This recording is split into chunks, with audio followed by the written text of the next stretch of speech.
বিএনপির বিরোধী দল হিসেবে ইন্ডিয়া আওয়ামী লীগকে চায়, একটা বিশুদ্ধ আওয়ামী লীগকে চায়, একটা ভালো আওয়ামী লীগকে চায়। আর এই আওয়ামী লীগ বানাইতে দায়িত্ব দিছে ওয়াকারকে ইন্ডিয়া। হ্যাঁ, গুয়ের আবার ভালো মন্দ, গু আমাশার গু হইতে পারে, ডায়রিয়ার গু হইতে পারে, শক্ত গু হইতে পারে, লেটকা গু হইতে পারে, গুই। আওয়ামী লীগের আবার ভালো মন্দ কি? শিন শারমিন ওয়াকারের প্রোটেকশনে ক্যান্টনমেন্টে আছে এখনো, টাইম মতো ওয়াকার বের করবে, মানে ইন্ডিয়া যখন বলবে আর কি ওয়াকারকে। ও তো আবার ইন্ডিয়ার কথা ছাড়া সরে না, হাগামতাও করে না ও ইন্ডিয়ার কথা ছাড়া। শালা এমন একটা দেশ বানাইছি যার সেনাপ্রধান শত্রু দেশের আদেশ না শুনে কিছু করে। ওয়াকার বাংলাদেশের সেনাপ্রধান থাকার নৈতিক অধিকার হারাইছে, বাংলাদেশের সেনাবাহিনীর ইজ্জতকে সে ধ্বংস করে দিছে, নিজের পজিশনকে সে খুনি হাসিনা তার দলের স্বার্থ ভারতের আজ্ঞায় পালন করতেছে। জনগণের টাকায় বেতন নেওয়ার নৈতিক অধিকার ওয়াকারের নাই। জনগণের টাকায় বেতন নিয়ে ইন্ডিয়ার এজেন্ডা পালন করা যায় না ওয়াকার মিয়া। প্রিয় ওয়াকার তুতুপুতু লেভিনচুস পেসো দিছে হাসনাত আব্দুল্লাহ লেভিনচুস। সেনাপ্রধানের দিক থেকে মূল ভেটোটা ছিল যে ডক্টর মোহাম্মদ ইউনুস কেন, why not any other person. Doctor Mohammad ইউনুসের নামে মামলা আছে, তিনি একজন কনভিক্টেড পার্সন। একজন কনভিক্টেড পার্সন আসলে কিভাবে একটা দেশের প্রধান উপদেষ্টা হতে পারে? আওয়ামী লীগ একটা লোককে একেবারেই দেখতে পাচ্ছে না, এবং বাংলাদেশে তো আলটিমেটলি 30-40% পিপল আওয়ামী লীগকে সাপোর্ট করে। এই 30-40% পিপলের মতামতের বিরুদ্ধে গিয়ে একটা লোককে প্রধান উপদেষ্টা করা উচিত? সেনাপ্রধান লাস্ট আমাদেরকে বলেছিল যে আমি বুকে পাথর চাপা দিয়ে এই সিদ্ধান্তটা মেনে নিচ্ছি। তিতা লাগিছে আমারে যারা বলতেন আমি আর্মি চিফের ভিসের লাইগা দেশের ক্ষতি করতেছি, তারা কোন গর্তের মাল এবার বুঝলেন তো। ওয়াকার 5ই আগস্ট থেকে বিপ্লবকে ব্যর্থ করার মিশন নিছে। ওয়াকারের মিশন না, মিশন কার সেটা আমরা দেখিচ্ছি। ওয়াকার 5ই আগস্ট থেকে ভারতের প্রেসক্রিপশনে চলিচ্ছে, যা যা করছে সব ইন্ডিয়ার প্রেসক্রিপশন। বিক্রম মিশ্র আসছে বাংলাদেশে ওয়াকারের সাথে ঘুটু করতে। ওয়াকার হাসিনার বোন জামাই, হাসিনার পরিবারের একমাত্র সদস্য যে বাংলাদেশে আছে। ওয়াকার কোন প্রোটোকলে বিক্রম মিশ্রের সাথে দেখা করে? বাংলাদেশের সার্বভৌমত্ব কোন রাষ্ট্রের কাছ থেকে সংকটে পড়তে পারে? ইন্ডিয়া তো। সেই ইন্ডিয়ার সেনা প্রধানের সাথে বাংলাদেশের বিপ্লবোত্তর অবস্থা নিয়ে আলাপের কি আছে ওয়াকারের? বিক্রম মিশ্রের সাথে কিভাবে আলাপ করে সে? সবচেয়ে বড় কথা, বিক্রম মিশ্রের সাথে সে আলাপ করার আগে কোনো অনুমতি নিছে? নেয় নাই। এই ওয়াকার 600-র বেশি আওয়ামী লীগার খুনি পুলিশকে রক্ষা করছে জনরোষ থেকে, তারপরে নিরাপদে পার করে দিছে সবাইকে। আয়নাঘরগুলোর এভিডেন্স ধ্বংস করছে ওয়াকার নিজে। প্রফেসর ইউনূসকে আয়নাঘরে ভিজিট করতে বাধা দিছে ওয়াকার নিচে, তারপরে আঙ্গুল উঁচায় হুমকি দিছে, কেউ না, আমি একা রুখে দাঁড়াইছি ওয়াকারকে। আমার বিরুদ্ধে চলে গেছে সবাই, আমার বিরুদ্ধে কি ভয়ঙ্কর ক্যাম্পেইন চালাইছে এই ওয়াকার আর তার সাঙ্গপাঙ্গরা। আমি কারো নাম বললাম না, আপনারা চেনেন সবাইকে। ওয়াকারের আসল মিশন তাহলে আসলে কি? আমরা ক্ষুদ্রকালে ক্লাস 1-এ মনে হয় একটা গল্প পড়তাম, গনি মিয়ার গল্প। আমার বয়সী সবাই জানেন। গল্পটার শুরুটা এরকম ছিল, গনি মিয়া একজন গরিব চাষি, তার নিজের জমি নাই, সে অন্যের জমি চাষ করে, এরকম আর কি। ওয়াকারের নিজস্ব মিশন নাই। ওয়াকার মিয়া একজন গরিব চাষি, তার নিজের মিশন নাই, অন্যের মিশন নিয়ে কাজ করে। চাঁদের যেমন নিজের আলো নাই, সূর্যের আলো প্রতিফলিত হয় চাঁদের পিঠে পড়ে, ঠিক একইভাবে ওয়াকার আসলে ইন্ডিয়ার মিশন পালন করে। ইনফ্যাক্ট আর্মির জেনারেলরা বেশিরভাগই ইন্ডিয়ান লেসপেন্সার। এদের মেরুদণ্ড বেচা দিছে মোদির কাছে, আর বিসি দিছে কার কাছে জানি না। এদিক সেদিক করলে বিসি ধরে চাপ মারে। এই ইন্ডিয়ান মিশন কি? ইন্ডিয়ান মিশন একটাই, আওয়ামী লীগকে ফিরে আনা, আবার বাংলাদেশে তাদের রাজনীতি করতে দেওয়া। বিএনপিকে প্রতিশ্রুতি দিচ্ছে ওয়াকার আর ইন্ডিয়া সামনে নির্বাচনে বিএনপি সরকার গঠন করবে। যদিও আওয়ামী লীগ অংশ নেবে, কিন্তু আওয়ামী লীগ তো কোনো বড় দল হিসেবে সংসদে থাকবে না। তাহলে ইন্ডিয়ান দখলদারিটা মজবুত হবে কি দিয়া? সেটার আবার আর একটা তরিকা আছে। ইন্ডিয়া কখনোই বাংলাদেশে তার দখলদারি মজবুত করতে পারবে না যদি না সমাজে, রাজনীতিতে ইন্ডিয়ান ন্যারেটিভগুলো বজায় না থাকে। কি কি সেই ন্যারেটিভ? মুক্তিযুদ্ধ, ধর্মনিরপেক্ষতা আর অসাম্প্রদায়িকতার পক্ষে বলতে হবে। জামাতকে বাংলাদেশের শত্রু বলতে হবে, ধর্মীয় উগ্রবাদের বিরুদ্ধে বলতে হবে। ঠিক এই কাজই করতেছে বিএনপি। দেখেন, সে অসাম্প্রদায়িকতার কথা বলতেছে, ধর্মীয় উগ্রবাদের কথা বলতেছে, ধর্মনিরপেক্ষতার কথা বলতেছে, মুক্তিযুদ্ধের কথা বলতেছে, চেতনার কথা বলতেছে, 72-এর সংবিধানের কথা বলতেছে। তার মানে আওয়ামী লীগ যা কিছু বলতো তার সবকিছু এখন বিএনপি বলতেছে। বিএনপি হয়ে উঠছে নতুন আওয়ামী লীগ। ইন্ডিয়া বিএনপিকে সেট করলো সরকারি দল হিসেবে। এখন তো বিরোধী দল লাগবে, এটা ইন্ডিয়া বিরোধী দলও ঠিক করে দিতে চায় বাংলাদেশে। আওয়ামী লীগের জন্য জাতীয় পার্টি ঠিক করে দিয়েছিল বিরোধী দল হিসেবে। জাতীয় পার্টির নেতা হারামজাদা জিএম কাদের নির্বাচনের আগে ইন্ডিয়া যাইতো আর পানি পড়া নিয়ে আসতো এইভাবে। আবার বলতো ভারতের সাথে কি আলাপ হয়েছে তা কওয়া যাবে না। হারামজাদা, ওরে বাইরে রাখছেন কেন? হারামজাদাকে এক্ষুনি গ্রেপ্তার করেন। কি জন্য গ্রেপ্তার করবেন সেটা পরে দেখা যাবে, আগে গ্রেপ্তার করেন। দেখেন ও তো মাখন খাইছে, মাখন খাইছে না? ও মাখনের জিনিসগুলো বের করা যাবে, কি কি মাখন খাইছে। ওই টাকা খাইছে, বাংলাদেশের টাকা খাইছে, ওইগুলো বের করা যাবে। ওকে আগে ঢুকান ভিতরে। বিএনপির বিরোধী দল হিসেবে ইন্ডিয়া আওয়ামী লীগকে চায়, একটা বিশুদ্ধ আওয়ামী লীগকে চায়, একটা ভালো আওয়ামী লীগকে চায়। আর এই আওয়ামী লীগ বানাইতে দায়িত্ব দিচ্ছে ওয়াকারকে ইন্ডিয়া। হ্যাঁ, গুয়ের আবার ভালো মন্দ। গু আমাশার গু হইতে পারে, ডায়রিয়ার গু হইতে পারে, শক্ত গু হইতে পারে, লেটকা গু হইতে পারে, গু গুই। আওয়ামী লীগের আবার ভালো মন্দ কি? আওয়ামী লীগ ভালো হইলেও সেটা গু, খারাপ হইলেও সেটা গু। এই ভালো আওয়ামী লীগে কে কে থাকবে আসেন সেটা দেখি। সাবের হোসেন চৌধুরী সভাপতি আর বডি সোহেল হবে সাধারণ সম্পাদক। এইভাবে আওয়ামী লীগ পুনর্গঠিত হইবে। এই পুনর্গঠিত আওয়ামী লীগ নির্বাচনে যাবে, এটাই ভারতের সিদ্ধান্ত। বিএনপি একমত হয়েছে এটাতে। ওয়াকার এটা এক্সিকিউট করার দায়িত্ব নিছে। ওয়াকার এটা ঠিক করে দিবে। সবাইকে ডাকিচ্ছে, হাসনাতদেরকেও ডাকিছিল। সব রাজনৈতিক দল এটা ওকে করে বলে দিয়ে আসছে।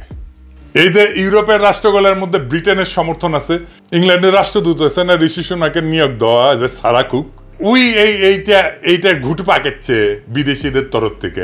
এই কারণে সাবের হোসেন চৌধুরীকে জেলে রাখা যায় নাই। এবং সেই জন্যই মাঝে মাঝে সাদা চামড়াগুলো আইসে মাঝে মাঝে ঘুটু করার চেষ্টা করে, বিভিন্ন জায়গায় ঢোকার চেষ্টা করে। নির্বাচন কমিশনও নাকি এরা ঢুকিছে। ওরা নাকি আবার ইলেকশন আবার মনিটর করবি, ইলেকশন মনিটর ঢুকুর দিব একেবারে পিছন দিয়া। আর কে কে থাকবে এদের সাথে? শেখ ফজলেনুর তাপস, শিরিন শারমিন চৌধুরী, সেলিনা হায়াত আইভি, আর সিলেটের সাবেক মেয়র শিন শারমিন ওয়াকারের প্রোটেকশনে ক্যান্টনমেন্টে আছে এখনো। টাইম মতো ওয়াকার বের করবে, মানে ইন্ডিয়া যখন বলবে আর কি ওয়াকারকে। ও তো আবার ইন্ডিয়ার কথা ছাড়া সরে না, হাগামতাও করে না ও ইন্ডিয়ার কথা ছাড়া। শালা এমন একটা দেশ বানাইছে যার সেনাপ্রধান শত্রু দেশের আদেশ না শুনে কিছু করে। The present military to military relationship is very strong and we keep exchanging notes on regular basis to avoid any kind of a misgivings. Waker আবার চালাক আছে, বলে আর্মি ইনস্টিটিউটের ক্ষতি করা যাবে না, কারণ হাইসানি। হ্যাঁ, যখন প্লট নেওয়া, গাড়ি নেওয়া, কদম ভুসি খাওয়ার হাসিনার হোকাচাটা, তখন জেনারেলরা। আর যখন বাম্বু খায় জেনারেলরা, তখন ইনস্টিটিউটের পিছে লুকায়, মানে সৈনিকদের পিছে লুকায়। 5ই আগস্টে পেট মোটা ওয়াকার সৈনিকেরা তোমার সাথে ছিল, জুনিয়র অফিসাররা তোমার সাথে ছিল। জুলাই আগস্টে তো তুমি ছিল হাসিনাকে ক্ষমতা রাখার মিশনে, হাসিনা হোকাচাটার মিশনে ছিল। 5ই আগস্ট সৈনিক আর জুনিয়র অফিসারদের বন্দুকের নল ঘুরে গেছিল জালেমের দিকে। কোনো কমান্ড শুনে নাই সৈনিকেরা, নিজের বিবেকের কমান্ড শুনিছে ওরা। জেনারেলদের কেনা যায়, সৈনিকদের কেনা যায় না, কারণ ওরাই সেই সংখ্যাগরিষ্ঠ জনগণের সন্তান যারা দেশকে ধারণ করে। তোরা শালা মনে করিস দেশটা উপনিবেশ, তোরা কলোনি, আর ওরা মনে করে দেশটা আমার, সেজন্য বিবেকের কথা শোনে। আর তুই যেহেতু মনে করিস কলোনি, সেজন্য ইন্ডিয়ার কথা শুনিস। তোরা সব কয়টা জেনারেল ইন্ডিয়ার কথা শুনিস। এরা কৃষক শ্রমিকের সন্তান, দরিদ্র মধ্যবিত্তের সন্তান। এই সৈনিকেরা ওদের পিওর হার্ট, ওরা জানে ওদের সম্পদ একটাই, তা হচ্ছে বিবেক, তা হচ্ছে ইনসাফ। ওরা কখনো ভুল করেনি। 1971-এ করেনি, 75-এর 15ই আগস্টে করেনি, 75-এর 7ই নভেম্বরে করে নাই, 2024-এর 5ই আগস্টে করে নাই। ওরা আবারও দাঁড়াইতে হলে জনতার পক্ষে দাঁড়াবে। পেট মোটা জেনারেল ইন্ডিয়ান দালাল লেসপেন্সারদের পক্ষে দাঁড়াবে না। ওরা কোনোদিন মেরুদণ্ড বেছে দেওয়া জেনারেলদের পক্ষে দাঁড়াবে না। মুজিবকে জয় বাংলা করার সাহস হিম্মত সিনিয়র অফিসারদের হয় নাই, জেনারেলদের হয় নাই, হইছে সৈনিক আর জুনিয়র অফিসারদের। খালেদ মোশাররফের খুব ব্যর্থ করে দিছে সৈনিকেরাই আর জুনিয়র অফিসাররা। ভারতের কাছে বাংলাদেশের নতজানু আর্মির জেনারেলদের, সৈনিকেরা জুনিয়র অফিসাররাও। ওয়াকার বাংলাদেশের সেনাপ্রধান থাকার নৈতিক অধিকার হারাইছে। বাংলাদেশের সেনাবাহিনীর ইজ্জতকে সে ধ্বংস করে দিছে। নিজের পজিশনকে সে খুনি হাসিনা তার দলের স্বার্থ ভারতের আজ্ঞায় পালন করতেছে। জনগণের টাকায় বেতন নেওয়ার নৈতিক অধিকার ওয়াকারের নাই। জনগণের টাকায় বেতন নিয়া ইন্ডিয়ার এজেন্ডা পালন করা যায় না ওয়াকার মিয়া। এখন বুঝছেন কারা ছাত্রদের বিরুদ্ধে দুর্নীতির অভিযোগ ছড়াইছে, কারা ছাত্রদের ভিতরে অনৈক্য সৃষ্টি করেছে, কারা নাইদের মিটিং এ বরিশালে ঝামেলা করেছে, কারা ওর বিরুদ্ধে রয়্যাল এজেন্ট হওয়ার অভিযোগ তুলিছে, কারা আমাদের বিপ্লবী জনতাকে মব বইলা অভিহিত করেছে, কারা আমাদেরকে বাংলাদেশের স্থিতিশীলতা শত্রু বলছে, এদের ভুলে যাবেন না। আপনারা সবাই চেনেন যারা বাংলাদেশের রাজনীতিকে ষড়যন্ত্র দিয়ে ব্যাখ্যা করে তাদের রাজনীতি পরাজিত হবে। আজকের শিক্ষা এটাই, আমাদের রাজনীতি বিজয়ী হয়েছে। আজকের করণীয় কি এখন? তাইলে প্রথম করণীয়, ওয়াকারকে পদত্যাগ করতে হবে। সেনাবাহিনীর ভারতপ্রেমী জেনারেলদের উৎখাত করতে হবে। সেনাবাহিনীতে একটা সংস্কার কমিশন বসাইতে হবে। গুম খুনের কুশীলব সকল অফিসারদের পুলিশের হাতে সোপর্দ করতে হবে। জুলাই বিপ্লবে যে অফিসাররা নিজেরা গুলি চালাইছে, গুলির অর্ডার দিছে, তাদের পুলিশে সোপর্দ করতে হবে। কর্নেল রেদওয়ান কেমনে চাকরি করে? ওয়াকারের বাচ্চা। আমাদের ছেলেদের উপর নিজের হাতে গুলি করে রেদওয়ান কেমনে আমাদের টাকায় বেতন নেয় সেনাবাহিনীতে থেকে? এখনো বেতনের টাকা কি মিয়া তোমার বাপের জমিদারি থেকে দাও ওয়াকার? ইনস্টিটিউটের সম্মান নষ্ট করা যাবে না, তাই না? মিয়া বেকুবের বাচ্চা, তুমি মিয়া সম্মান নষ্ট করলা কার? ইনস্টিটিউটের সম্মান নষ্ট করছে কে? আর্মির সম্মান নষ্ট করছে কে? কইছিলাম না হারকুলিস হবে না, বুকের মধ্যে স্টেন্ট লাগাই রাখছো, হার্টের রুগী, ওই হার্টন তোমার নাই। তোমারে কইছিলাম আঙ্গুল তুলবা না, ওই আঙ্গুল আমরা চিনি। সকল আওয়ামী লীগারদের সরকারি চাকরি থেকে বরখাস্ত করতে হবে। সকল আওয়ামী লীগের ব্যবসায়ীদের ব্যবসা জব্দ করতে হবে।